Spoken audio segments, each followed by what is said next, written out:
Hello, everyone. We're back again. It's less frequent of episodes, but hopefully of higher quality. We hope. Joined again by Elliott. Hello, Elliott. What's up?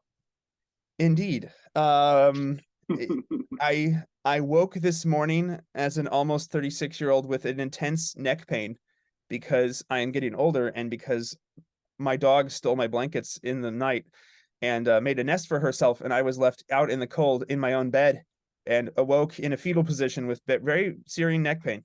Must have been there for like a good 8 hours. So that's my tempus fugit, as the ancients would say, and time merely is ticking into the future, and so I'm feeling that, but it's a little better, like after like a few hours of trying to tenderly turn my head to the left, I think I can. So, it's speaking of left and right and those kinds of directionality concepts.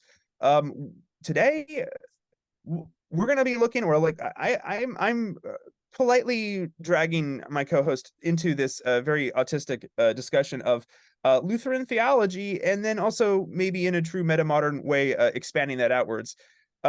Looking at sort of the two kingdoms doctrine from Luther's, at least specifically Luther's interpretation of the two kingdoms doctrine, his distillation of it, and then maybe applying that to broader considerations of well, within the Luther sphere, law and gospel and how that works, and then really probably what I think Elliott's more interested in talking about is seeing if Luther's vision of left and right matches maybe with our more meta-modern weird right notions of left and right. So, and we'll see where it goes. And it's kind of, I have no great plan, no strict thing. We're just, talking about big ideas. Elliott, so you, uh, I'm trying to remember. I am actually trying to remember. You're not interested in Luther, as I understand it. Or let's say you're interested, but you haven't really read any of his hyper autistic stuff. Yeah, it's hard to exactly put it down, but I would say that I've never really been super interested in the nitpicky stuff between the Protestants v Catholics and the Protestants v each other, because Yeah. my background is so bizarre that I'm spending time trying to figure out how to debunk the Trinity. So there's a lot of stuff, or like defending women preaching, but that ministers should not live in their own homes type of thing. So my set of theological questions is completely different than like the Protestants. You see what I mean? So Yeah. generally, I don't care about like, oh, is God in the bread or out of the bread or inside the Yeah. bread or around the bread? Who Yeah. gives a shit about that? Like, Well, we do. I do, but yes, well, I could exactly. also Yeah, see that yeah, this is, yeah. yeah. So this will be interesting because I'm very much I don't say I'm speaking to the Luther sphere, but I'm very much operating within my weird kind of version of that. But I mean, very much influenced by that. I'm speaking to someone who has a more varied, I guess, religious slash spiritual background, and so yeah, just it'll be interesting. Our definitions will probably be different. We'll do the, as you say, the very right wing thing of spending too much time probably hashing out definitions and not enough time shilling for donations. But Well, it, so I will say that the part of the reason why I was interested in this particular topic is that I'm curious to see how much it lines up with my super duper occult vision of left and right and stuff like that. And if you're an yeah. occultist, I'm obviously going in the pillars of Jachin and Boaz direction, and I'll leave it to you, Colin, past Well, that. no, no. I was just, I'm get overexcited and I interrupt and I apologize. No, no, you're Yeah. good. You're good. To that one listener who said, "You guys interrupt each other." It's like, yes, this is your brain on autism. I mean, I don't know what you Well, want. in ADHD. ADHD and all the things. Uh, you know, um, yeah, I'm also curious to see how this matches because I've actually we've teased this discussion amongst ourselves, but never actually had it. So I have literally no idea what's going to match and what's not going to match. I actually kind of hope it doesn't match. I think that'd be more interesting. We've done the Evil We will see. Knievel rounding the stadium a few times. Let's actually do the jump. We hopefully built up enough tension or frustration on the part of our listeners. Um, so I will say a few caveats. I have a background in historical Reformation studies. Um, I am that being said, so and I am a Lutheran. For what it's worth in this current day and age, what that even means, I don't even know. The landscape of Lutheranism is become so ridiculous on both sides that yeah. Regardless, I'm not an expert in Lutheran theology per se, right? I religious history in my own sphere, I can say I'm an expert. So what I'm about to give you is sort of my best grasp of what Luther means by two kingdoms. I'm certain somebody somewhere is going to bring me up on some points of personal privilege or other things, and you know what? I welcome those points because I'm not a theologian per se, right? But Lutherans, at least historically, have been better about teaching lay people, at least the general theological outlines. That's really changing now, unfortunately. So I have a very strong interest as a lay person.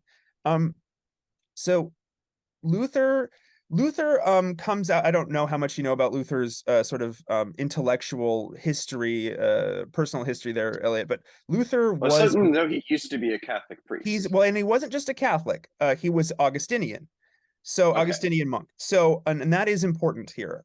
Because Augustine, by the way, incredibly based. I love Augie. He's yeah, Lutherans sort of have two unofficial saints, and one is Luther and one is Augustine. I really like Augustine. He's sort of, he had some issues with keeping his wee wee in his pants, but I can't judge. We all have our flaws. He also had a propensity to I get a sense from Augustine that he was a little autistic, and I can see a kindred spirit in that, telling his mom not to cry when he was leaving home and things like that, and sort of a strange dude. But I also am not living in a late stage Roman Republic with a Vandal invasion threatening. Although we are living in a late stage American Republic, so we'll see. I should say Empire. Late stage Roman Empire. Anyhow, Augustine had in the city of God, right? Like Augustine sort of sets out a path, a way of thinking about eternal authority, aka God's eternal might and power and rule, versus temporal authority, like in his case, the crumbling Roman empire that is not able to hold itself together anymore. So Augustine starts this. Luther, as an Augustinian, is monk, is reads a lot of Augustine and really loves Augustine. And so when I think it's very safe to say that Lutheranism, or at least Luther, is regardless of what point in his life, whether it's pre-break with Rome, post-break with Rome, he never stops being Augustinian. That's I mean, and he himself viewed it this way. That's like he never rejected Augustine, right? Like, I think if anything, he was just trying to be a little bit more consistent with Augustine's ideas. Um, so the separation between God's, or like a trying to come to terms with how Christians should view authority, right? What is a proper understanding for authority? Um, Sort of our And gosh, in I hate time to. and without of time and outside of time. Like how does God relate to temporal rulers and political structures and things like that? And how do political structures and rulers relate to God? And then how should temporal authorities relate to God? So these kinds of questions were very much on the mind of Augustine and are And I, very and much I on hate the mind to of Luther. I hate to But but immediately right wing definitionally derail, but this is actually something close to my heart personally, which is what the heck is even meant by authority, right? Like, okay, is it well, rightful use of power, or like what, yes, you know what something I like mean? that. So Luther very much so that's sort of Luther, a brief thing of Luther's intellectual history. So Luther's operating in Augustinian realm or mode. For Luther, I think it's safe to say that Luther's writing about what should happen. He also in his writings is quick to point out what is not happen, all the wrong, sinful things that are happening with how rulers of his day are relating to God. So he's quick to point out the flaws in um in humans, right? Um, and quick to critique current events for him, contemporary events. But he's talking about sort of like this is how we should relate to temporal authority.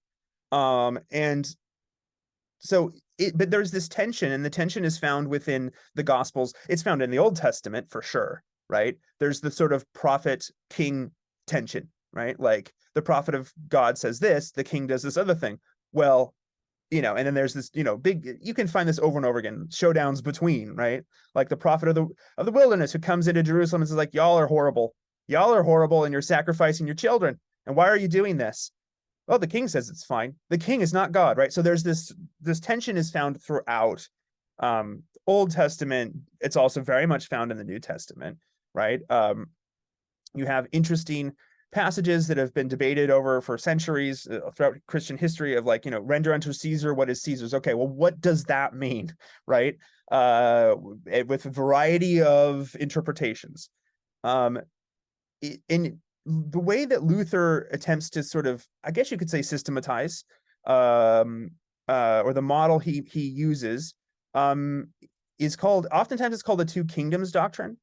And various Protestant denominations and traditions have their own kind of version of this.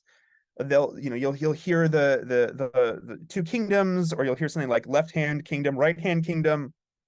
I think Elliott's already salivating when I hear things like that. Left hand, right hand kingdom. What does that mean? And different Protestant denominations will have different versions of it. So we're just talking about Luther's vision of this right here, or maybe Lutheran visions of this. For Luther, really the left. So Luther, talks about how, God's right hand kingdom is the present and coming kingdom, which will be fulfilled when Christ returns. Right. And then there will be the eternal kingdom with Christ as king. Okay, so Luther places this on the right because this is about God's healing, God's restoring, God's bringing back together, binding what was hurt, forgiving what was sins, all this kind of stuff, right? So, and you see this obviously exemplified in Christ in the Gospels. Christ has the authority to heal the sick, cast out demons, and to forgive sins, right? And that makes people big mad. Right, because he's a man and is also God, and there's obviously that's crazy from a first century, or from a first century temple perspective. That's a big crazy thing. You shouldn't do that, right? According to teachers of the law, and so it's this thing that Jesus is very much known for doing. You also see within the figure of Christ in the Gospels a left hand tendency, and we don't mean a left hand as in like a left hand path evil tendency. We mean it in the sense, and I think I've actually, Elliott, when we talked forever ago on the channel about Karl Barth's vision of the nothingness, das Nichtige, this came up a little bit because Barth's operating in a reformed but still Protestant mode. God's left hand, so like God's power to cleave, to say, to delineate, to divide, right? So if on God's right hand, God binds up what was broken. His left hand is about breaking, right? You don't get to do this. This is bad. You are all out of the temple now. Here's a whip. I'm going to use it. You don't get to do this, right? The fig tree is now cursed. So Christ also exemplifies and uses, and because he is God, you see the left hand of God working to divide what is good and what is evil. And these are held in tension in the Gospels. And obviously I say that because I'm somebody who's very much operating in a Lutheran sphere, but I think even if this is not your primary theological framework, I think you can at least understand what I'm saying. Hopefully this is making sense, Elliott, like that there's this tension between God's, essentially what Lutherans call the law, capital L, which isn't just the 10 Commandments, right? The law is kind of all of God's decrees of what should and should not happen, right? Which from a Lutheran perspective is not about making you a, quote, better person. That's a very sort of 20th century evangelical understanding of the law. Because even Catholics and Orthodox don't have that vision of the law, not really, at least from my understanding. That's a very kind of American evangelical. The law is about, Joel Osteen, you're going to follow God's laws and he will bless you. And it's like, okay. I mean, when I hear stuff like that, I really cringe because it's not just the bad hairstyle and it's not just the megachurch. It's like, that is not my brother in Christ. That is not the purpose of the law. From a Lutheran perspective, law on the left is God saying, this is what you should do. This is what you shouldn't do. And you as a person, as a mere mortal, as a fallen being, go, I don't do the things I should do. And I do the things I shouldn't do. So law is for convicting, right? Law is for delineating right and wrong, but really the practical matter of that or the practical purpose of that in Lutheran theology is to convict you of sin because you are a sinner. And I am a sinner, and we do things we shouldn't do. We don't do things we should do. That's God's sort of like left-hand action happening in the world. So for Luther, he associates largely that left-hand quality, obviously with God outside of time, but also in the world, and particularly with temporal authority. So it doesn't mean that every single prince and king was doing this appropriately. Luther calls out lots of people, lots of rulers of his time. Again, he's operating in Germany. There was no real Germany. It was a bunch of tiny little principalities. And so you get total degenerate elite behavior like we have today. That's been a thing. Humans are just nasty, right? We're nasty little guys, to quote Carr from TLE. We are. Like, it's not like Luther says, oh, if the king says it, it's God's law. No, right? Luther's pretty quick to critique this idea because he sees it happening amongst his contemporaries. He's like, I'm not saying that. I'm not saying that because the Landgrave so and so of something Sachsenhausen says that it's okay to to quote unquote bless marriages or something like that by having the first night. That doesn't make it right? That doesn't make it okay. That's a misuse of God's sort of that's a misuse of temporal authority. Temporal authority for Luther is connected to God's action of correcting wrongs and calling out bad things. Maybe not even correcting wrongs, but just saying like, okay, right? Because you had people, it brings up this question, right? Because Lutheranism and Luther's theology is really focused on grace and on God, on humans' inability to right themselves, right? Only God can do that. Okay, well, you say, well, then I guess we're just all forgiven. Okay, so that means I can just do whatever I want. And you had people in Luther's time who were using this to justify all kinds of crazy shit. You had sort of more like we would say more right-wing elites using it to justify really nasty shit at the top. And you had sort of more like we would say probably like left-wing populist doing crazy kind of burning, rioting in the streets kind of stuff, right? You had this sort of craze movement of like, we need to tear down all authority and we need to collectivize farming and we need to all this stuff. You had that as well. People don't realize communism actually emerged amongst the Christians very like in sort of the Central Europe area. Anyway, we're not going to interrupt that. But extreme Anabaptist movement, extreme what they call the radical Reformation movements. Yeah, even in Luther's lifetime, this starts. Now, to say it starts, it crops up. It had already been going on. People love to blame. I hear a lot of trad cats blame Luther for this. I'm like, that is just, you don't have to like Luther, right? But that is preposterous to claim that he started this. Like that had been going on with violent like repressions too by nobles for like hundreds of years at the point, right? Like, what are you talking about? Anywho, yeah. So both of those, from a Lutheran perspective, both of those are misuses of the left-hand kingdom, right? The left-hand kingdom is about punishing evil, but it's not about it's like God is there to forgive and to bind up. That does not mean that we get to do whatever we want. The left-hand part, the left-hand kingdom is there to ensure that we are as least shitty to each other as possible, right? Humans will still be sinful. That is bad. The authorities will still be sinful. Nobody escapes that condition. But it's not, again, from a Lutheran perspective, the law is not about making you good. It's about saying, this is what you should do. This is what you shouldn't do. It's about about bringing you to the point of realizing that you can't fix that on your own. Okay. So Luther does not hold up, the state, to speak a little bit to my libertarian co-host here, as some sort of powerfully holy, automatically great thing, right? Simultaneously, he doesn't want to tear it down either because he knows what that will do. And he starts seeing what that will do. There's people who are trying to do that. It's like, not only are you crazies in the street rioting and such going to do a lot of damage to yourselves and to your fellow man, you're going to basically just give justification to the elites to just kill everyone because they're going to go, well, we have a peasant revolt, and you can look into the peasant revolt during the multiple peasant revolts during Luther's lifetime to read about the stuff that various nobility did to put those down. Is incredibly violent, like incredibly brutal. So, right, the left hand part, the temporal authority is designed in Luther's mind, right, ideally, to balance out the craziness of human sinfulness. It's there to provide structure and order. So then what's the right hand? What's on the right hand? What is that? Well, that's divine authority, eternal authority, God's kingdom, God, which exists outside of time, but obviously within time as well, because God is omnipresent. And Christ rises from the dead and ascends into heaven, but then is there, Christ is still has still sanctified existence, particularly humanity, but I think you can say existence, material existence as well. Despite sinfulness, despite works of the devil, God's kingdom is coming into effect, and it doesn't matter if you don't see it all the time. It is the present and coming kingdom. Again, this is maybe a little bit more, this is likely more of a Colin interpretation of what Luther means. So again, I warned people that this is my take on it.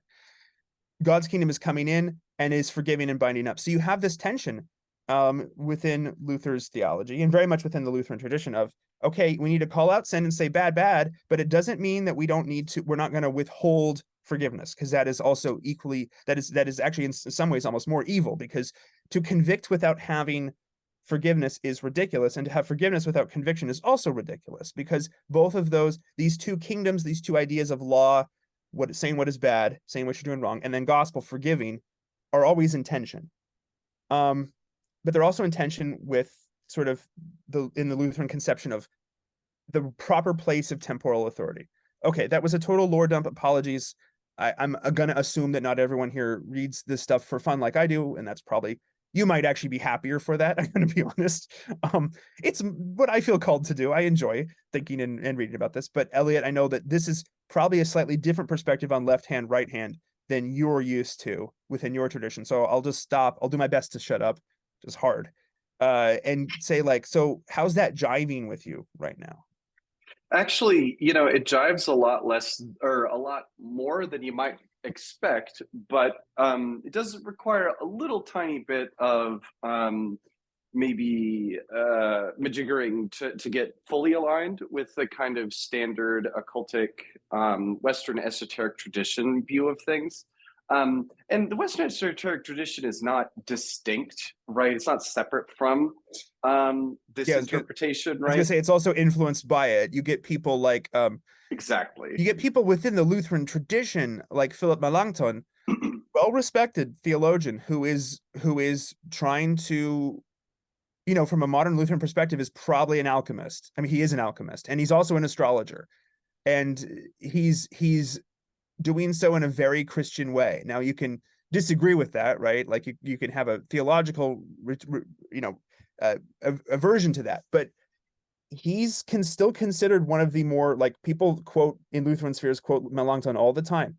So I guess my point is, I'm just piggybacking on that these, as much as I think modern Protestants in particular would like to think of like anything mystical or esoteric being inherently like that, the Protestant Reformation sort of removed this from Christianity is just utterly false. It's not true. Alchemy wasn't inherently evil, right? There were like, and nor was astrology inherently evil. It depended on what you were using it for, depended on how you were trying to conceive of it, right? Like people in the early modern or late medieval period really just had a different vision of what magic, quote unquote, was. And there's a certain sense in which much of this magic would not have been seen as we see. Here's the thing, because of our media environment, which they had a media environment back then too, right? But we sort of are a mixture of essentially, okay, occultism gets bad raps from sort of three distinct directions, right? Because all Protestants and Catholics, so basically all Christians, have some sort of beef with occultism because of what it sort of could encourage members to believe in or do. So Catholics don't like occultism because it's you taking sort of, if we abstract a little bit, divine magic, right? I know that's not what people are doing when they're praying to saints and stuff, but or doing the Eucharist. But if we're thinking D&D terms, right? It's something supernatural, right? Like, yeah, it's a supernatural. So basically, it's like it's sort of stealing the IP of the church from its perspective to Right. do any occult rituals whatsoever, because you're not going through the church. That's why they don't like occultism, and historically, that's why they don't. Now, of course, there's other like literal reasons for that. That they're like, well, anything that's not explicitly endorsed by the church is necessarily communing with sneaky demons, and occultists typically say, "Bruh, you're just jelly." Right, whatever, you know what I mean? Like, so there's some fighting there, but then say maybe a more Lutheran slash old style Protestant Yeah, perspective. magisterial Protestant is, yeah, like high church Yeah, man. Protestant. Yeah. Right. Like a magisterial high church Protestant may, given the sort of pre-modern framing of it, right, wouldn't be so concerned with this per se, right? They might Well, say, "Be careful," right? yeah, I think they would say, well, I mean, the idea that the world had not been disenchanted yet, and so Yes, demons are everywhere, particularly for Luther. They do ensnare people into religious and life practices that are negative and sinful. So there's that, and that I guess is shared by at least early Lutherans and Catholic, and then the Catholic Church. But also, would say part of it too is it's this attempt. It there's also a quality of this is you trying to make yourself more spiritually pure, using not relying on on the grace of God just on your own. I'm going to do this ritual and therefore I will be. It's like that's not the point. That's not how it works. So there's also that tension as exactly. well, right? Like that's not Right. good. There's sort And I of will this say, notion of, yeah, sorry, go ahead. oh no, there's just this notion of like, hey, you're going a little bit maybe off of the beaten path. Be super duper careful. Make sure your intentions are pure, because again, Lutherans, I think, are a little bit more in Well, a generally but high from a church. Lutheran perspective, your intentions are not pure, right? Like you have to know that Well, sure, your sure. intentions are never pure, right? Not No, really, no, of course. right? And But that's the so it's point like being is that there's they're that not as well, explicitly anti-pure, right? Like you're not trying to right? do evil, But it basically, right? doesn't But mean the it point doesn't being matter, is that right? Because you'll, yeah, all the high church Protestants basically would not necessarily be, especially at this time, anti any of these specific. Because again, I mean, it's well, it important just to depends. It recognize that, depends on a lot of what like, you're talking about, right? So, well, what I'm saying is that like there's things like turning your phone on and off, right? For us, like this seems like a no big deal, and there are certain things like say throwing salt over your shoulder. Technically, that's a mystical act, right? Like this is a right. superstitious act. But where did these superstitions arise? Well, in all the places that high church people were at, right, and Catholics and all this stuff. And so maybe the church didn't care, maybe they did care, but this is an explicitly magical act for most people at that time, and even Right. nowadays that do that sort of stuff, right? Yeah. So where's the line there? And then finally, the last kind of group of people nowadays are the kind of post enlightenment evangelicals who sort of don't want you to see the world as spooky or spiritual. Yeah. So the last sort of category, and so this is where occultists are in this funky situation where you have the Catholics that are like, you're off brand, that's why we don't like you, right? You got the other people who are like, well, we're not sure about you, so we have mixed feelings. And they got the other people that are like, well, you're claiming that the world is spooky, so you're basically just crypto Catholics, right? So we Yeah. have this Well, weird and like that's, yeah, and in this organizational sort of schema that you've just given, you can really see the Calvinist heritage, even though they're not Calvinists anymore. You can see the Calvinist heritage of the evangelicals, right? Because this idea, right? So it's like Lutherans and Catholics are like, don't do things with the devil; it's bad. Whereas don't be a witch, don't do things like that; it's bad because the devil's bad. Okay, and then the Calvinists are like, the fact that you believe that you can do things with the devil is bad. And so like you'll even like in Catholic areas during witch crazes sometimes, right? So it depends where you were, because like for Puritans oftentimes the witch really was doing things with the devil. But other places it was like, oh no, you can't do anything with the devil, God's already defeated him, we're just going to burn you because you thought you could. Which Yes. is weirdly meta. It's like your belief is wrong, but that's what we're going to punish you for, as opposed to your belief is wrong, also you're doing dealings with the dark one, right? Like there's a different understandings of, I guess, supernatural agency, right? Well, Um, it almost seems like they're trying to protect you against a mean mind virus as opposed to yeah, trying to protect you from a spiritual which is reality change behind also the also scenes. by the way that sort of hyper non-spiritual Calvinist reason for punishing somebody for thinking they could do something magical. This feels a lot like Soviet punishing for thinking you know, it's like wrong thought. It's you're killing the belief in the person, right? You're killing the meme by killing the gene, as opposed to Yes. there is. And this is when people, I mean, I know I always mention this, but when people like Moldbug bring up like the extreme radical Protestant roots of leftism, it really actually works because the danger is in is not even so much in the spiritual. There's a spiritual danger, but it's only in the sense that you delude yourself. Whereas, you know, even in this case, I guess actually the Lutherans are more like the Catholics. It's like, oh, you're already deluded, aka sinful. So don't engage in anything that will, right? Don't engage in these behaviors because the devil will totally take advantage of it. You're not Hmm. able to control him at all. Not like you think, right? So yeah, it's just a different it's a different paradigm altogether. I lost my train of thought. That's fine. That was no, it was equally interesting. I was gonna something I was gonna say, but it's gone. Oh, so Yeah, I guess what I'll say is kind of given that throat clearing caveat, right? Like of like our understanding of like occultism and stuff is like I actually think so. For instance, X Files does a pretty good job, from my experience, at sort of neutrally displaying occult activities. Right now, it's usually nefarious, but at least the nefariousness is sort of neutrally displayed versus basically every religious horror film is of the exact same trope. You know, do anything that is outside the church and mystical, and you will either get burned or go insane or whatever, which is just not the case, honestly. But whatever. Point being is that well, yeah, um, so the left and the right hand path, right? You know, you hear which is very Sinister and different. Dexter, Yeah, that's yeah, very very different. very Yeah. different, but they are related to the occultic version, right, of these sorts of things, right? Because the Well, yeah, right because so hand, who does well, because right, because on the left, who does God cast away? And ultimately, Satan, like as the chief baddie, right? That's right? the so Satan is on totally on God's left, like on the farthest left, right? Like farthest away, right? Mm-hmm.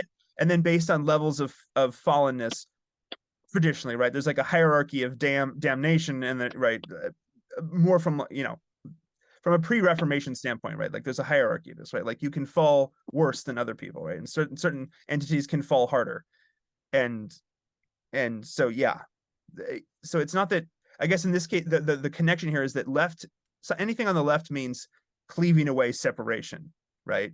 And so to be, I Yeah, guess, right, left hand path would be to for the Christian embrace. perspective, or for the Lutheran perspective anyway. Right, I guess I'm trying to find a through line here, and I guess the through line would be something like to be on Well, the left is to be on this so left hand path is to embrace the complete cleaving away from God, like to to to say this is what I'm about. Like so there's no, so yeah. the kind of, well, and so kind of where I'm building towards here is that like my kind of, for me personally, conception of left and right, and the specifically stuff like the pillars of Jacob and Boaz, right, is that this it seems to me that a lot of the current thinking in all the magical traditions right now, Western magical traditions, whether you have a K or not, whether you're a Kabbalist or not, whether you're an angel magician or not, like all of these things do fundamentally come down to the following kind of Kabbalistic tree of life conception, which is relatively new.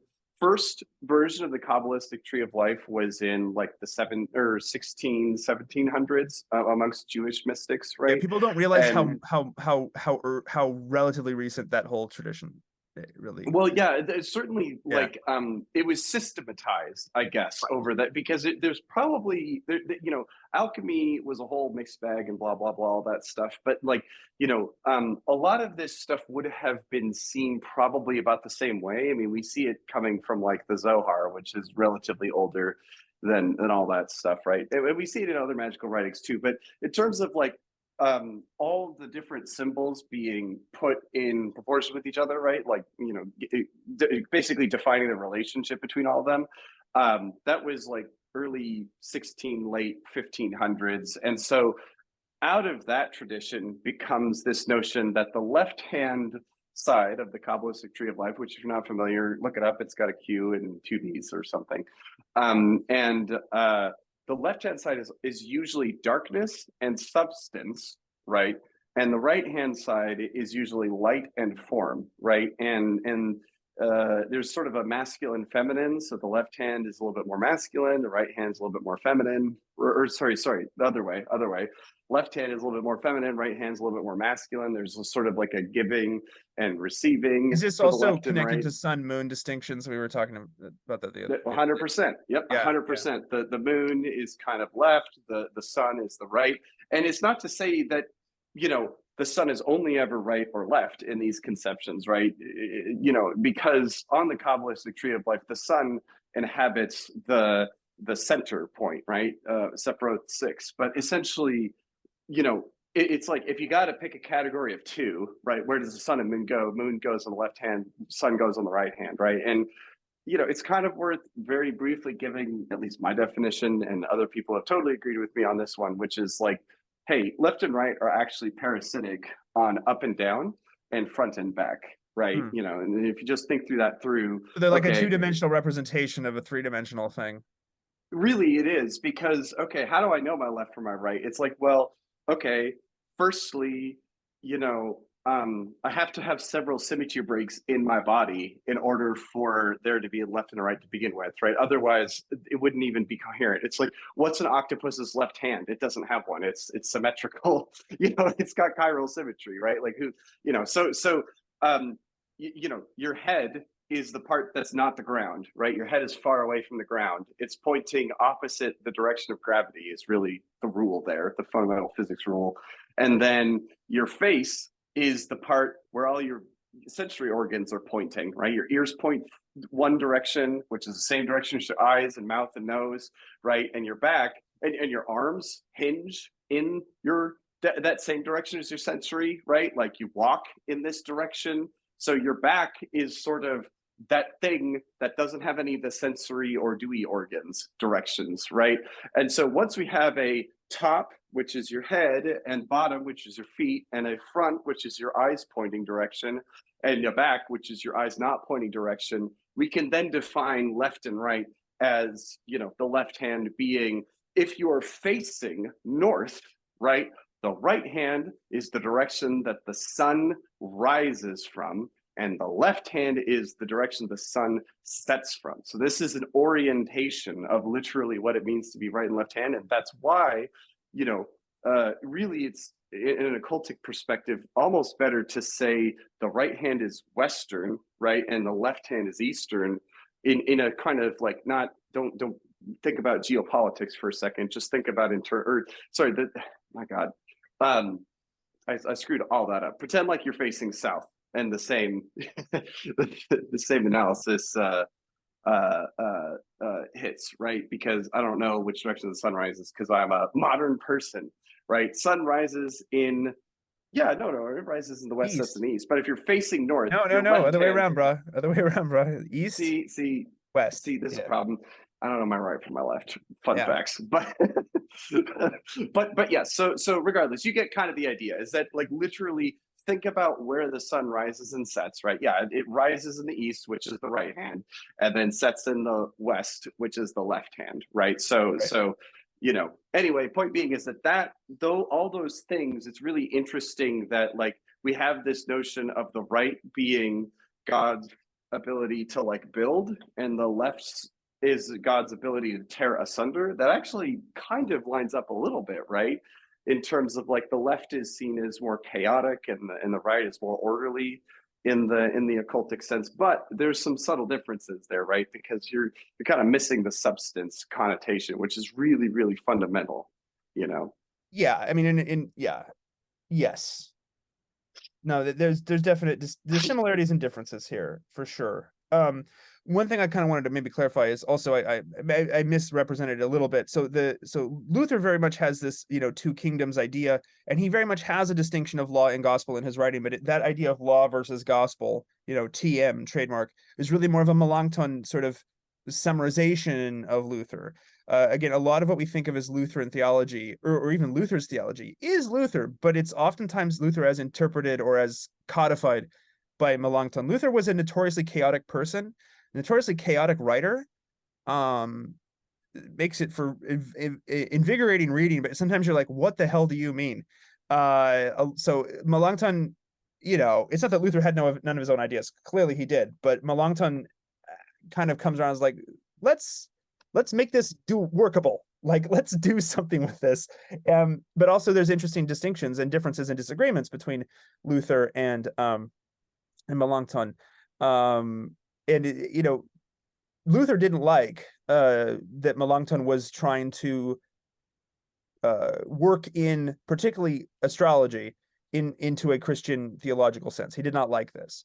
So there's disagreements from the get-go, right, about like what is considered okay and what is not considered okay. Melanchthon really viewed like right. So for example, astrology in general, the idea that the world and the world's plan could be determined from looking at stars and celestial body movements and things like that. For Melanchthon, that was just like completely made sense, because if free will in a Catholic sense isn't a thing anymore, right? Which was also one of the that's a whole topic for another day, but like what Lutherans mean by bound will versus free will. But if you don't have free will, at least not like how, right, the church had historically taught it, in the West at least, then it makes sense that you can look at the stars and go, oh, look at God's plan, because God has set everything from the beginning.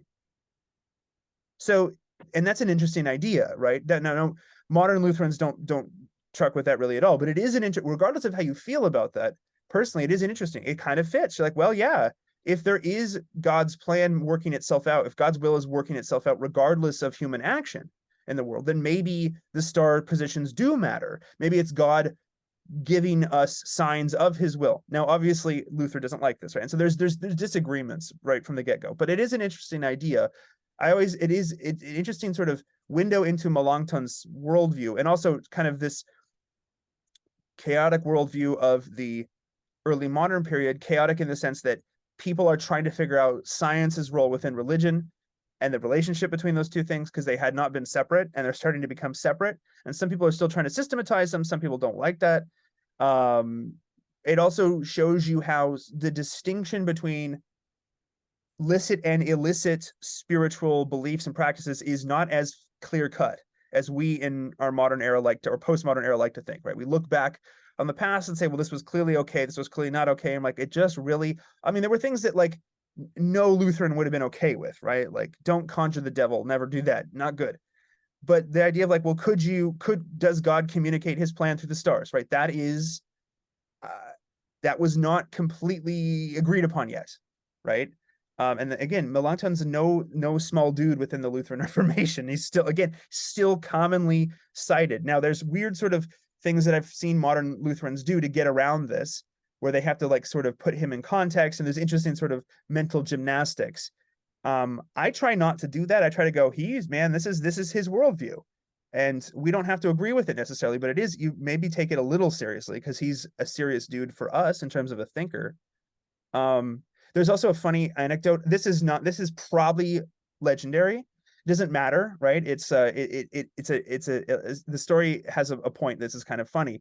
There's a story that likely completely made up, but still kind of interesting, that Melanchthon and Luther were riding along, and there was a bridge, right? And I think it was that Saturn was, I don't know if Saturn was at a certain position. Saturn was in a certain position, right? And Melanchthon, as somebody who cared a lot about this, was tracking all the positions, right, of planets and stuff like that. So he knew this, and he's like, I can't cross the bridge. And Luther's like, well, why? He's like, because it's bad luck I can't do this. Like, it will cause bad things to happen if I cross the bridge. And Luther just like scoffs and leaves him there, and just crosses the bridge and leaves him. And he has to find like Luther, I guess later, like once the stars or the planets have moved a little bit, and then it's okay. Now again, that's almost 100% like made up, but I still heard that story somewhere. It's still funny, right? Because it despite it not being factually true, it nicely synthesizes their attitudes to things, right? Melanchthon cares a lot about visible signs, in the sense of like God's of God's eternal kingdom. Whereas for Luther, the signs that you see are not so important, right? There's because we are living within time. So we are very much living within the temporal part of God's plan, and that the eternal part does come out, right? It's not that Luther he's not that he doesn't believe in anything supernaturally or manifesting. It's just that he's not as tied up into the finding of that. He's really more tied up into the thinking about how God is, saving humanity. And it is interesting, right? And Melanchthon has more of a scientist mindset in this, I think, or what would later become a modern conception of scientist, right? Of like, I will look for the systematization of creation. Whereas I guess in this sense, maybe Luther's almost in a way being a little bit more, I don't want to say more mystical, because we tend to think of astrology as a very mystical thing now, but in a way he's that's not so important to him. So anyhow, I don't know. Just again, likely a made up story, but it is interesting. It does it synthesizes their attitudes to things. And these are two people working together, right? Like very closely together. And there's a lot of disagreement from the get-go, I guess, is just my point, like about what really constitutes, what is it, what is, again, and maybe it is a little bit of confusion of this right left distinction, right? So I don't know. I'm rambling, apologies, but I don't know if to make of that what you will, but again, you as an esotericist, I'm trying to speak to your traditional bit with anecdotes from mine. Maybe that's useful, maybe it's not, but No, I think it is useful in a certain way. I mean, and certainly within a Christian context, it does really highlight um, a reasonable tension that you do find even in Scripture, right? And I think actually, I'm thinking about this, right? And probably the best example that I can think of about like the kind of what's allowed, what's not allowed occultism type thing, right? Is the example of Moses, right? And Moses is doing all sorts of like literal magic, right? I mean, and that's the thing, is that the Old Testament is pretty interesting, right? Because it's explicitly the case that every time a man of God goes, or man of Yahweh particularly, goes yeah, up against like a which yeah, Babylonian yeah, or Persian or Syrian or whatever, right? Like he's always facing off against all the magicians, and it's represented as if, oh, here's the one non-magical guy calling on the correct God. But it's like, well, bruh, like from the king's perspective, right? Like, what is he, like there's a kind of like anachronistic applying the present to the past from a Christian perspective, where it's like, well, we all know, and it's like, that dude didn't know, well, right? yeah, Like and all of these gods are functionally equivalent to him. we've talked about this before on the show with the Elijah and the Prophets of Baal episode. Exactly. Yeah, Like which the surprising thing is that God actually won from everybody's perspective, right? right, And again, that's like yeah. when you're raised Christian, it's like, well, duh, but it's like, Well, well, duh, but it's okay, like like not give for a little them bit of though. grace, bro. For them, Like, yeah, for real. For them, that is yeah, because yeah, yeah, you don't think God could have dealt with that situation in a less bombastic way, of course, but but God doesn't do work that way in this instance. Why? Well, maybe it's because to show that he is actually Lord of all, and that he's not just one of many. That right. and It, we it's anyone can watch that it, episode. That episode actually got some good views. People have been watching that one. So yeah, so I will say that when Moses hits the rock and splits the rock, he gets in mad trouble for that, right? yeah. And I think this is the He perfect gets to example of see Canaan but Moses. not go into Canaan. Isn't that sad?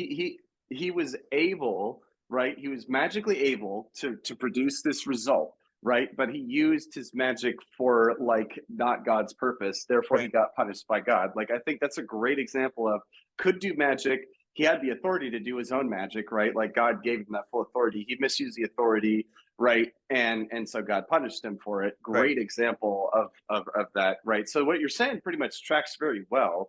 And I would encourage Luther again, as occultists will always kind of annoyingly do, to consider the three wise men in particular, right? Because they are astrologers looking at the stars, right? And it's only post-scientist revolution, and so this is why I kind of encourage Christians to think really, really, really hard when they're looking at critiquing magic as like, oh, well, it's just fake. It's like, yeah, but here's the thing: if you totally deny that, it's sort of like, it's almost like the Well, atheist gambit, right? They well, trick you this into is giving you this awesome tool of like saying a whole bunch of spiritual shit is fake, and then the atheist waits until you fakeified everything else, and then they say, well, you use this tool. It's basically the ring of power, right? I'm oh yeah, encouraging you to put down the ring of yes, calling spiritual shit fake and recognize that a lot more spiritual shit is real than you realize. yeah, Average, and it might not American it might modern not be Christian. yeah, well, it might not be real in the way that you were taught, but it doesn't mean it's not real. I mean, to reference again, we're getting hyper self-referential here on the show, but this is because Mm-hmm. actually, Elliot, we've been doing this for over a year. It blows me away. Sorry, I'm just like this is blowing me away. Mm-hmm. Talk our Woden Odin episode, which also got some news. Mm-hmm. About transpersonal intelligences, right? Like, okay, does it matter whether Odin is a actual being, whether he's a demon in the guise of Odin, or whether it's just people that believe enough in Odin? It's like, okay, does it matter at some point if Odin is driving people to do something, right? Like that is a force in and of itself somehow. Um, and Mm-hmm. so yeah, I think people, I agree with you. People ignore this stuff at their peril. And I do think that the older categories of licit, illicit, right and Yeah. wrong spiritual practice are Yeah. far more benefit, even just from a Yes. pragmatic standpoint. Let's say you like you could even theoretically view this from some sort of materialist standpoint and still make an argument for it, right? You're like, well, I don't Mm-hmm. believe in anything transcendent, or but I do see how these categories are affecting how people act, and so maybe we do need to have licit, illicit. And I see people even like James Lindsay, go Yeah. using this, and it's He like it's falls into this very trap. interesting. Yeah, it's very Yeah. interesting that somebody like that with that background is still using and sees value in these categories. Now, obviously, I have beef with him because of how he applies them, because he doesn't have the correct context for them. He's taking them outside of their tradition, which is a separate conversation, right? Uh, but it is interesting. It's like that's interesting, and it is a white pill that like even materialists, maybe more based materialists, are seeing that metaphysical categories do Mm-hmm. Mm-hmm. matter because they Mm-hmm. do change Mm-hmm. how people live, and they change how people act, and they change what people do to each other Well, and to a certain degree, they're and real, themselves. independent of any spiritual or metaphysical claim, whatever, right? Like this is kind of like, it's almost like trying to say. So here's the issue, right? Okay, here is the reason why I'm so abundantly careful about my definition of right and left is that you'll notice that it is completely frame independent, and I give you every Aristotelian reason for right and left, right? So to speak, right? Like every Yeah, causal or whatever. Because usually, what has happened is for the sake of industrial society, right? Always comes back to industrial society being bad, and its um, consequences. and its consequences, which were disastrous for the human race, literally. So the point being is that like always comes back to industry bad, right? Like that's my whole thing, because I think that could unite the right and the left, honestly. But anyway, point being Well, yeah, is no, that, but see, disrespect corpos daily, right? Like, yeah, no, but see, this is where Lindsay actually parts ways with the two of us, because he's like, no, industry always good. And I'm like, yes, okay, I agree. Penicillin was nice and is nice, but like ultimately speaking, what is going to be the result of penicillin? Maybe it's much, much worse bacteria. So like, yes, good, but maybe ultimately bad. Like well, yeah. it's hard to know. This is sorry if I may, because before I lose Go the ahead. idea, because ADD, man, your brain, it's like this idea Yeah, is yeah. great, and I don't, it's slipping away. So you're talking about how later, more modern, and then sort of weirdly post. Again, I think you kind of hit on something there that we should come back to at some point. With it's like, are evangelicals modern or postmodern? I've always seen them as modern, but maybe they're actually postmodern. Yeah, Regardless, they're sort of this postmodern for modern sure. American evangelic mindset. Um, Mm-hmm. Mm-hmm. where they'll critique anything slightly mystical as inherently Yep. evil, including things like the Eucharist, right? So they'll actually, Mm-hmm. which even Mm-hmm. from a Lutheran perspective is like, you're literally like, you're almost, and in some cases you are, but probably blaspheming the body of Christ in a way. And that's weird that you feel so bold in doing that. And that's makes us very uncomfortable around you. Whether or not it physically transubstantiates is like, okay, that's a separate conversation that Lutherans and Catholics can hash out, right? But like, you're denying Christ's presence there. That is also a bit like denying Christ. It feels a bit like, and that makes us very uncomfortable. And so they're very willing to do stuff like this. Anything moderately supernatural they can't have within their Mm-hmm. system, right? What Yep. they do not apply, which I will call out and I already have, right, just now, until the cows come home. Like, this is a shitty way of doing theology. It's not reflected. Even they claim they believe just in quote unquote the Bible. It's not even reflected in quote unquote the Bible. It's like the Bible's Literally. full of, it's a supernatural worldview by definition. Um, I but mean, what do you describe the sacrificing of doves? yeah, Like, you can take like a, oh no, this is just like tradition, dude, it's and a it's like, symbol. yeah, but I'll hear them say what it's was a symbol. It's yeah, like, it's a yes, but symbol. It's like, symbols are, what dude, was the consequences for not doing the symbol? Did like a right, priest symbolically show up, or did everybody genuinely believe that if you didn't sacrifice the pigeons, your kid was fucked, right? right. Like, No, I come mean, on, yeah, man. yeah. But it's interesting. So they're incredibly um uh they're very much they'll readily call out anything mildly supernatural um as being of quote unquote the devil, but they will not call out anything technological as being quote unquote of the devil. And since you Right. brought up avunculus theodorus, Yep. qui mortus Peace be est, upon him. yeah, Yeah, qui qui mortus mosters est, yeah, est. yeah, Qui yeah, mosters est. yeah, Yeah. May uh, his soul rest in peace. yeah. It is interesting that they're because they don't view, hyper modernists slash postmodernist Christians do not view technology as magical. And this is again, despite not being a Catholic, I very much am a fan of Tolkien. And Tolkien has a view of technology that is not necessarily always negative, but he treats it like magic. And I don't mean in a, oh wow, like uncontacted tribe, cargo cult, plane go over, we are now blessed. I don't mean it in like a Polynesian sort of cargo cult way. I mean it like in really like taking technology seriously, like Mm-hmm. a theologian. Even though he's a Mm-hmm. layperson, he has a lot of theology going on in his works, right? He's taking technology seriously within Lord of the Rings. And we've talked about this before on Yes. the channel, right? This is watch our stuff, please. Saruman, right? Saruman does not um does not discern spirits when it comes to technology. He accepts it Mm-hmm. wholesale and knows that it has been, whether technology was always this way, so you can make arguments based on the Silmarillion, but it's definitely been infiltrated by the power of evil, right, in Middle Earth, and he doesn't care. He's like, well, we can twist it and use it ourselves. It's like, it's already twisted, it's going to just twist you. And so there's a discernment of spirits when it comes to technology that you do find in the Reformation period too, right? Is the printing press good or bad? Obviously there's varying opinions about this, right? That's technology. It allowed spiritual ideas to promulgate, some of which I really like. That's really good. Did it also do a lot of bad things? Undoubtedly, right? But you had to discern that spirit of that technology, right? Was good. And I think I guess what I'm saying is, was Gutenberg a magician? Probably, in a way, right? And I do think late medieval and early modern people still had this idea. We've also talked about on the channel Newton, right? And how Newton had a view of science that is actually more of like discerning spirits. It's actually more of like a theology of science. And it is sad that at least modern American evangelicals just don't have, they'll accept technology wholesale as all just, it's fine. That's not magical. That's just scientific. And like, we're literally, remember that, I'll try to put it up on the screen, Elliot, that meme I sent you a few months ago about like, we promise it's not magic, it's just science, and it's like has like radium and stuff like that. It's just like death yeah, yeah, yeah, rocks. yeah. Yeah, don't, we Magic promise they're death not bomb. we promise they're not cursed, and they're like, radioactive rocks will kill you. And like, we promise they're not cursed. It's like, actually they are. Like, they do all the things that magic purports to do in magical traditions. So maybe they are It's magic, right? it's very interesting, right? Because I think, okay, so I'll do a very, very brief digression here into like a large body of magic, right?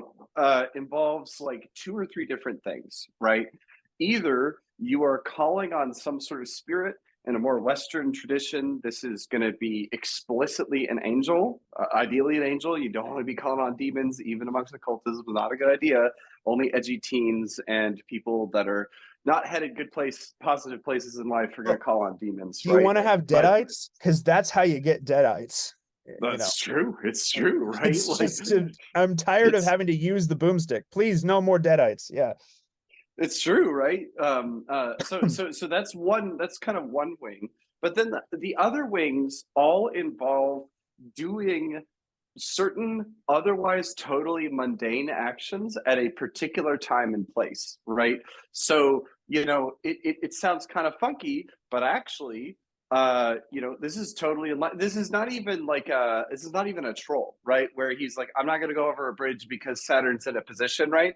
This is seen as silly, but actually, if you're doing certain types of astrology and magic, this completely makes sense. And maybe it's okay for Luther to go over because he is not an initiated magician. And so Right. it doesn't Yeah. really apply to him, right? But maybe it does apply to what's his name, right? And it's The fine. Or Melanchthon. maybe Yeah, Philip Luther, Melanchthon. yeah, Yeah. Yeah. yeah, Yeah. Melanchthon, right? And maybe it's okay for so anyway, not to go down that rabbit hole, but to Sure. come Yeah. back, I'm okay, so using. if you're consecrating a particular object, right? Say, as a magician, and you want to do it as materials gathered intentionally for particular times and places because certain planets are arriving and working their magic at certain times, right?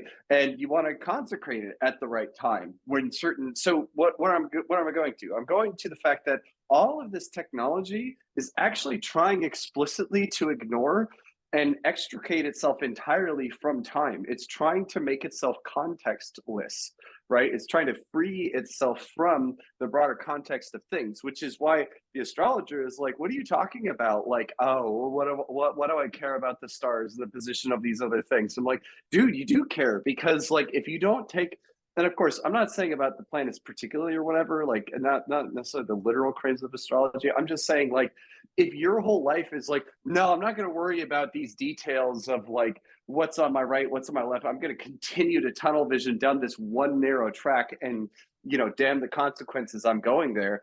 That's exactly demonic technology. Is that not? Is that not Yeah. like a demon blinding you to everything and you like, not realizing where you're going and you being controlled by a thing, right? Like the problem with technology is not technology itself, right?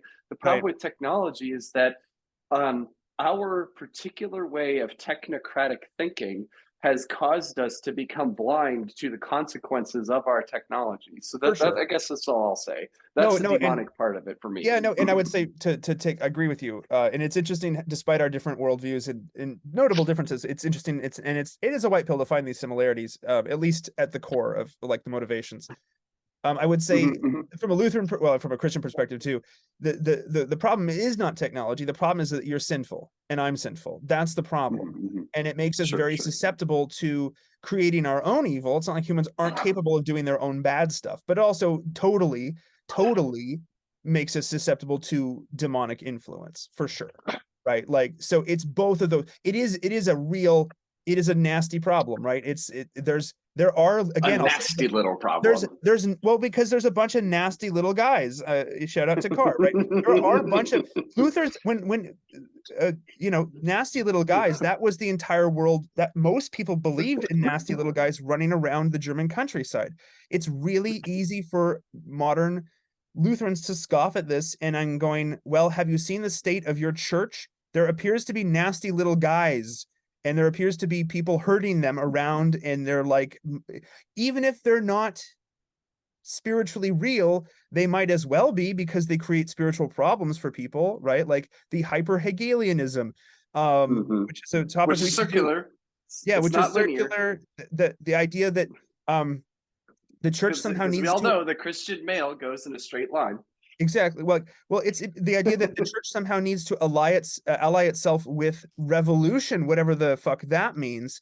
Mhm, What, like the revolution in heaven, the war in heaven? What are we talking about, right? Like, mhm. you'll hear things like Lutherans say that Luther was a social justice warrior, and I'm like, my brother in Christ, he literally supported, not happily, and he didn't want huge reprisals, but he did support the nobility's putting down of some peasant revolts. How do you square that circle? I have no idea. That makes no sense to me, right? He was Well, never and part of the radical Reformation. He just let was me not. He outright rejected most of, if not, or even the parts of that he theoretically might have agreed with, he disagreed with because of the radical Reformation's reinterpretation of every single category and definition. which we also find happening within the Lutheran Church. It's like the categories don't matter, definitions don't matter. Mm-hmm. There is Mm-hmm. no there, as I was saying to you the other day, if there is no law and gospel distinction from a Lutheran perspective, your theology falls apart. Maybe that is a weakness of Lutheran theology. I'm willing to entertain that, right? Not all there's theological systems are humans' attempts to understand the divine. It is beyond us. We do our best, right?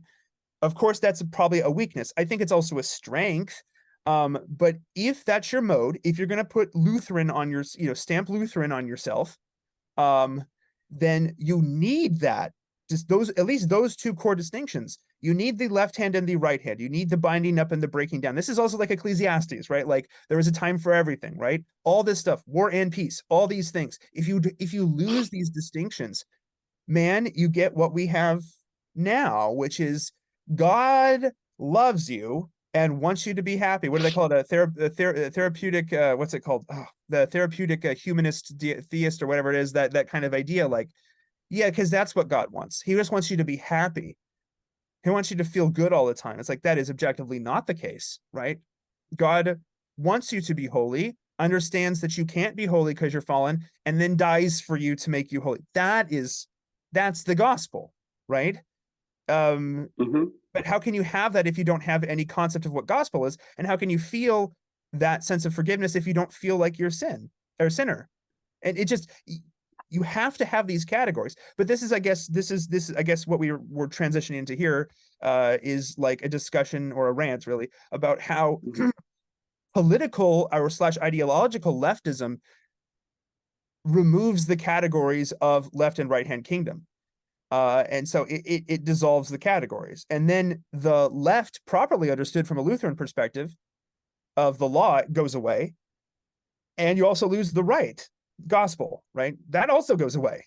And you're just left with like a bunch of feelings and Mm-hmm. shit, Mm-hmm. like literal shit. Like it's just feelings and shit, but also like crap everywhere. Like there's just no structure. Well, no, well, exactly, and the way that they're choosing to create the no structure is by firstly destroying all the naturally emergent structure that we see out of nature, and then by adding in so many more categories that it sort of firstly renders the whole notion of category obsolete, right?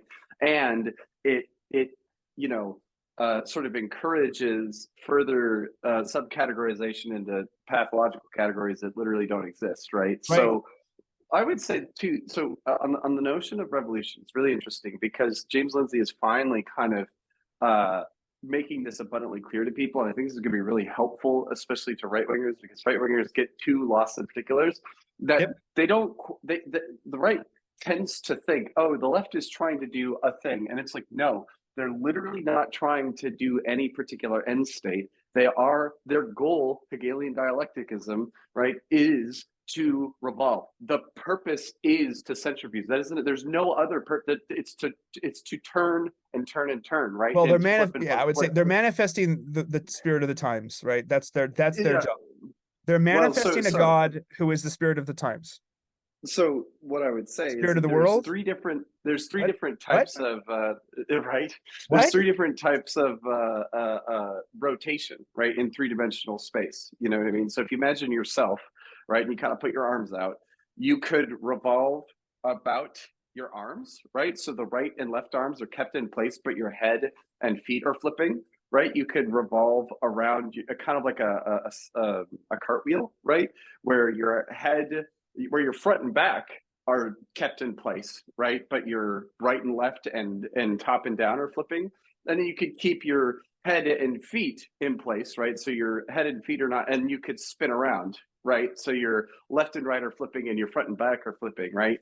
And I think that if you see, this kind of gives us a little bit of help, right? Because if you see the right and left staying stationary, right? It means that we're having a front back, which I kind of interpret it as in out, right? And top bottom flip, right? If you're seeing the left and right flip, you know that either the front and back are staying put or the head and feet are staying put, right? You got one of those options. But as soon as you start to see right flip to left and left flip to right, when you're like, wait a minute, I thought that Republicans were pro-Ukraine war and now they're anti, right? Or I thought that the liberals were pro-Jews, but now they're anti. Well, they're flipping right and left. So what kind of flip is happening, right? Are we spinning in place, or are we sort of cartwheeling, right, at the same time? You see what I mean? Yeah. So very, very important things, I think, to keep in mind. And it's a little bit nut jobbery, but it's astrologist. What do you want? Well, yeah, I mean, I'll extend this. I don't know if it's a just a statement, or if it's an olive branch to your tribe. At this point, now this won't happen. This is me being a total boomer, but this will not happen. But one can think things and wish for things. At this point, I would rather have. I mean, I'm somebody who does not. I mean, I have a very supernatural worldview. We should actually do an episode all about that in Ghostbusters. I've actually written about Ghostbusters. Yeah. Like I'm Christian, and I very much have the world is not disenchanted for me. It's very enchanted. It's becoming more enchanted every day. And it's becoming more enchanted, and I see more of the structure of things. And it doesn't mean I understand it, but I just see things and dig, right? Like I am not in. I live in the modern or postmodern world, but I'm not really a modern person. Where this is our whole weird right meta modern thing. Well, postmodern is at this point though. For me, astrology is not a thing, right? I just don't think of it as a thing. I think mythologically understood, maybe there's some wisdom in it, in the way that like I could derive mythological defined myth in like a Tolkien sense. I could derive mythological wisdom from it in the way I would from reading about Ragnarok, right? Like I don't actually believe in Thor doing these things and Odin doing these things, but I can see wisdom from another tradition. At this point, though, I would much rather have Melanchthon type Lutherans who are trying to systematize astrology. I'm like, okay, I could think that's sort of a waste of time, or I don't know what you're doing there, but at least you hold categories to be real. And why are you doing this thing that maybe I disagree with to a certain extent? Oh, you're doing it to understand that God has a kingdom that stretches throughout time, and then across time and beyond time, and you actually are looking for the divine essence in things. Now, maybe that's a little misguided. Maybe we could have that discussion, but you would hold these categories as real. And we just don't have that. Those just don't exist in the Lutheran Church anymore. And this is, I think, before anyone's like, but the Missouri Synod, no. Read about what's been happening in that church. Like these categories just are gone, and they're gone for the liberals, and they're gone for the conservatives, because I think they've been gone for a while. Like they've been gone for at least 100 years, maybe more. Again, because liberals and conservatives are gone, right? Like it's really just left and right Hegelians at this point. Pretty much. And it is, as we've been talking about this too, Elliott, it's a shame for me at least to see my tradition, at least in the US, devolve into a drag queen story hour or literal Nazis. And you're just like, well, they're both Hegelian, right? Like they're both fulfilling the dialectic. They're both bringing something into existence, a spirit of the times. And it is just like, wow. It's a shame. I think it's a shame. And this is me being very boomer. Why can't we have nice things? But it's a shame, because one of the things that drew me to Lutheranism, in particular in the beginning, was the theology.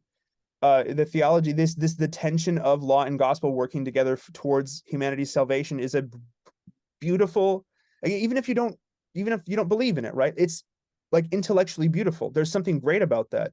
There's almost like theological poetry to it, I think.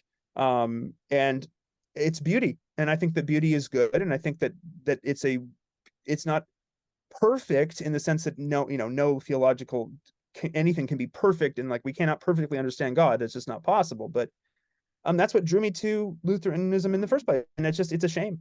It's a real shame, because nobody seems to care really about it anymore. And maybe I don't care enough about it anymore, right? Like maybe maybe this model is not, I still think it works, but I think it works if enough people care, and I just don't see that. And that's a shame too. So that's my current dark night of the soul. I don't know what to do. Right? What do I do? It's just a shame. It really is a shame. So, and there'll be people who disagree with me. There'll be people who say, no, it's very much alive and well. I'm like, I would love to see more of it if that's the case. I don't find it amongst most Lutherans.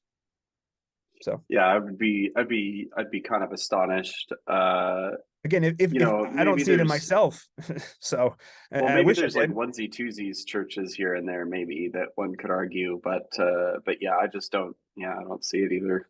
Yeah, that's a little bit of a black pill. Sorry, I didn't. Maybe that's more for my camp, a black pill, but it's not my intent. I just, but you got to call things how you see it. It doesn't mean that. I mean, I hope I'm wrong. I hope I'm wrong. I very much hope I'm wrong. I very hope Well, much so hope the it's thing still is very that much alive and active. And and again, I don't want to fall too much into the melanchthon trap of, well, I don't explicitly see it right now, therefore it must not be. It's like, no, that's not how God works. But for me, it's I try to conceive of it more as I'm not seeing it in these places. Maybe I need to look to other places, to other Christian places, and see if I can find it. Maybe conceived of in a different way, different names for those categories. Maybe slightly different formulation, but maybe I can find it in other Christian places because I just don't see it. Um, well, you so know, it's kind of interesting, right? Because again, the this is where a little bit of a medicine man uh, perspective of this left and right situation, right? If you see yourself in the left hand kingdom, well, the way out is to divide, right? To cleave, to kind of cling to maybe God's left hand for a second, right? Because maybe there's a little bit of, when we find a disorder, right? And that could either be an anti-order in terms of like it's an order that's bad, that's specifically against good order, right? Or it's like a lack of order, right? Um, if you're finding yourself in the black pill, right, on the moon side of things, it's like, well, maybe it's time to time to go find the sun, right? And that's where this sun and the moon left and right get pretty interesting, right? Because about the same time, and again, I'm still not a kind of 100% sure how Woo to take this, right? But it is kind of interesting that at the same time that we decided all these um, categories and sort of quote unquote extra stuff, right? And this is where the evangelis play an important role, right? Because they're the really anti extra stuff crowd, right? So yep. there's an anti extra stuff crowd that comes along, right? And at the same time, we stop demanding that people write only with their right hand, and so then we introduce right and left-handedness as like a thing in the culture, right? And people, I don't think it's reasonable to say lefties it's all your fault, right? I think that's kind of weird, but maybe I'm wrong on that, right? Maybe that we got it right the first time. No, we should have no left-handers ever, and that if you allow left-handedness into the culture, then you're low key picking the left kingdom, right? Well, and To play an what do you make outsized for role. what does that mean for people like me who do certain things right-handed and certain things left-handed? Exactly, right? I'm Like, like mixed. maybe you're Yeah, supposed to be a monster, right? Like, maybe I and am just be chilling. it's like Buster from Arrested Development when he gets his new hand. His hand. I'm a monster with his hand. Yeah, maybe that's my role. Well, And maybe that's supposed to be what it's supposed to be. Maybe we're not maybe supposed to accept monsters, but kind of like deal with them on the fringes of the forest, right? You're not going they out and you're exterminating all the monsters, but I don't know. You know what I mean? Like, do you want to exterminate all the monsters because they guard the boundaries, right? Like, yeah, this is this is the problem, right? Yeah, yeah. well, if yeah, this is feeling very Pajot here, right? I don't know if you've read his God's Dog, Saint Christopher Dog-Headed Saint graphic novel, but it gets all into this notion of like, yeah, what role does a monster have within God's kingdom? Is it no role, or is there some role for monsters? Well, and this is where it gets really interesting, right? Because in Job, one of my favorite books of the Bible, right? that says so. Sorry, that God says so much about you that that's one of your favorite books of the Bible. It just accounts for it's perfect. Why wouldn't it be? Of course, that's Elliott. Yeah, continue.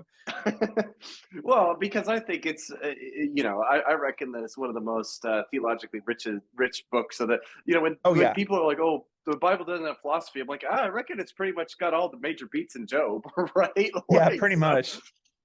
right? Like, you don't really need to read other philosophers if you read Job, as far as I can tell. But whatever. Point being is that like, and that's not like a pro-Christian stance either. I'm just saying like modern fucking minus the hyper reality stuff, right? Which is new and interesting. All the other like trying to like the whole everything else in modern philosophy is just like propaganda. Just fucking the worst. Anyway, rehashing the same Disney movie over and over again, basically. Regardless, in Job we see God taking a bet with Satan, well, or the Satan more technically, right? Yeah. The accuser. And usually that's the left hand path or the left hand side. The left hand pillar is like the accuser versus the hand of severity versus the hand of mercy. That's Right. the other way that the pillars are called in occultic circles, right? Is severity and material versus mercy and form, right? And you have this pillar of severity of like, are you sure, God, that this is good to go? And by the way, the left and right aren't, so while there's a positive force and a negative force, it's not the positive force is good, by the way. In a Kabbalistic tree of life perspective, really what you're aiming for is the middle pillar. So a balance between substance and form, That's between interesting. severity and mercy, right? Like, so That is interesting because now, yeah, because yeah, go ahead. In Lutheran theology, I'm not saying this is a one-to-one, but there's an interesting kind of parallel because in Lutheran theology, it's not like law and gospel they are separate categories, but they work together, right? They work Yes, together yes, towards what? Towards salvation, right? yes. Which is not just a everyone will be nice. That's not it's a salvation in the sense of the reparation gives you everyone's like, oh, what do you mean reparation? I mean like the repair, let's say reparation's the wrong term. The repairing of God's creation, right? Like that's right. Well, and The honestly, coming this of the is kingdom, you know. I had a custom piece of art uh, commissioned for me, right, by an artist, a cult artist friend of mine. And it's so funny how a lot of our conversation, I feel, isn't captured in this. A lot of our conversation, like this painting was like is inspired by the weird right conversation we had to begin with, right? But it's got a blue heron sort of flying towards the Garden of Eden story, right? And that sense that like all salvation, as far as I can tell, right? And this is gospel of Elliott here, but like all salvation is really kind of atoning for that one particular event, right? Of us taking on maybe a little bit more than we could chew in terms of knowledge, right? And in terms, technical knowledge, techne, Yeah. right? Like, because obviously Adam and Eve had knowledge. They weren't like brainless dummies. And it's not No. like they didn't have any moral ability, because both Eve and Adam said, I don't think that's right. And the snake said, yeah, whatever, man. Like, he kind of played on their maybe lack of wisdom, right? But this problem, right? Where he said, well, take the apple and it'll be fine. What is going to Well, God it's do sort they of get the to do? Kill you? implicit versus explicit knowledge of God's law and or let's say will. Yeah. Like Mm-hmm, mm-hmm. there's something about knowing in the desire to know it explicitly or that you lose it somehow, right? Because Yes. yeah, because I Yeah, think I that this don't is think and that's a lot of crazy. people have written about this over the centuries because it's like because God knows it explicitly, but you're that's not your the role originally was to know it implicitly and to just to be what is it Chesterton says to be like living icons of the living God or whatever it was like that was the goal, right? Or that was the idea, that was what was. And And Adam had already named all the animals and all the plants. Like, he was a pretty smart guy. And to yeah, name things right in that context, and I've said this in other episodes too, but in a mystical tradition, it's very important, because mystical traditions isn't just a cult, right? The occult was informed by the Orthodox, right? The Occidental and the Orthodox and occult like have worked together since forever, right? And essentially, you know, oh god damn it. Anyway, point being is that the desire to they were very smart. They knew their surroundings. They were able to name the animals, and he wasn't just coming up with random names. I assume that he was coming up with some sort of taxonomy, right? So right. real smart guy in that way, mythologically speaking. And then all of a sudden there is this like, well, you could get more knowledge, right? And it's like, well, what more knowledge was he gonna get, right? And it was sort of the knowledge of like self-awareness, maybe, because he immediately realized he was naked. Some people say it's sexual knowledge, which I'm I not don't sure about that either. that is a very evangelical view of what. Yeah, Yeah, it doesn't that's make just sense to me. yeah, It doesn't make sense to me. no, So it yeah, seems to me like there was some sort of like, there's some sort of knowledge that he had beforehand that wasn't really an issue, right? A vast understanding and maybe even wisdom. And then he ate the tree of the knowledge of good and evil, which is really the tree of A to Z. So he kind of went down the technology route, right? Mm-hmm. And that estranged him from God somehow. And God said, "Oh man, if he's eternal, then he'll be just like us." And it's like, well, what? I don't know. Still a mystery to me, but there you go, Well, that's the idea. No, so isn't it? this has been good. This I did not know where this would go.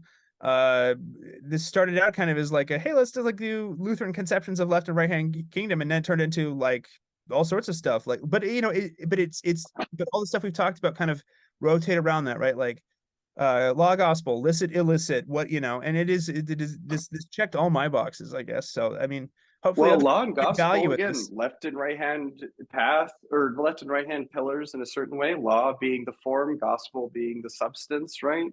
Uh Um, yeah, or though yeah. licit, illicit. Yeah, I all mean, you these could, things. yeah. And it's you know, and it is not one of the things too that I see. I'll maybe finish with this. One of the things I see leveled against Lutheran theology is that it's incredibly dualistic, and I think that's just a complete misunderstanding of that. Like these tensions, these things in tension, are not like they're not, they're in tension, which I guess can feel a bit dualistic, but it's not like law bad, gospel good. It's like there's the law is good and the gospel is severe, right? Like they're not, it's not so simple. Even though we I think it's oftentimes they're nice shorthands for Lutherans to talk about these theological concepts, but it's all more complicated than I think a lot of people on the outside see, and it is not just on off, right? It's that these things, we tease them apart to talk about them, but that's not how it really quote unquote works. They work in tandem, they work together, not even in opposition to one another, right? Like it might feel like that to us as fallen creatures, oftentimes it does, I think, but that's not really what that is not how the kingdom is built. And it's built, there's tension, but the tension is the sort of the energies of God a bit working towards the good. So yeah. um Elliott, do you have other things you want to, like, stuff you want to bump, tell people that you're working on? You don't have to be, I know you're busy doing other more like life stuff, but um No, nothing so far. At some point I will, but nothing at the moment. nothing Zohar, but There that you was the go. joke that you should have said. Yeah, I guess I'll bump a few things. Yeah, I'm trying to get back into writing. It's been very difficult, but I have a couple ideas, things I might be popping up on something somewhere. I'll put that up here, I think, once I was finally maybe more come to more to fruition. I'm doing stuff with a friend of the show, Mitch. We're doing stuff on his Scrotus, his podcast, looking at Supreme Court cases, looking at the Scrotus looks at the SCOTUS, and short little bite size. We try to keep them short. Some are a little bit longer episodes looking at current Supreme Court cases. You can, if you find value in that, give it a listen. I'll link to it in the notes. If you find value in me losing my mind over our system and how it eats people alive, you can also check it out. It's been kind of fun to do. So yeah, in terms of big updates, I think that's like the big new thing.